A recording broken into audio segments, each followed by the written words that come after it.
ಸಚಿವ KN ರಾಜಣ್ಣ ತಲೆದಂಡ. High command ಆದೇಶಕ್ಕೆ ತತ್ತರಿಸಿದ ಸಿದ್ದು ಬಣ, ತತ್ಕ್ಷಣ ರಾಜೀನಾಮೆ ಪಡೆಯಲು ಕಾರಣ ಏನು? ಸತತವಾಗಿ ಪಕ್ಷಕ್ಕೆ ಡ್ಯಾಮೇಜ್ ಆಗುವಂಥ ಹೇಳಿಕೆಗಳನ್ನು ನೀಡುತ್ತಿದ್ದ KN ರಾಜಣ್ಣ ವಿವಾದಗಳ ಹೇಳಿಕೆಗಳ ಸರ್ದಾರ ಅಂತಲೇ ಫೇಮಸ್.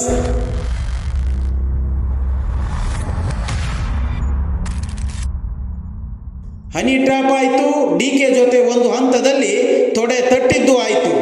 ವಿರೋಧ ಪಕ್ಷದವರಿಗಿಂತ ಸ್ವಪಕ್ಷದವರ ಮೇಲೆಯೇ ಸಿಟ್ಟು ಸಿಡುಕು ಜಾಸ್ತಿ ಆಯಿತು.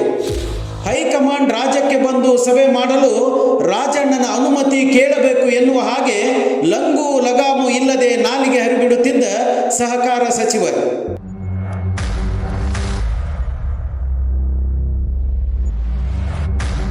ಸೆಪ್ಟೆಂಬರ್ ಕ್ರಾಂತಿ ರಾಜ್ಯದಲ್ಲಿ ಆಗುತ್ತದೆ ಎಂದು ಹೋದ ಕಡೆ ಬಂದ ಕಡೆ ಹೇಳುತ್ತಿದ್ದ ರಾಜಣ್ಣನಿಗೆ ಆಗಸ್ಟ್ನಲ್ಲೇ ಕ್ರಾಂತಿಯ ಕಿಕ್ಔಟ್ ಗಿಫ್ಟ್ ನೀಡಿದ ರಾಹುಲ್ ಗಾಂಧಿ.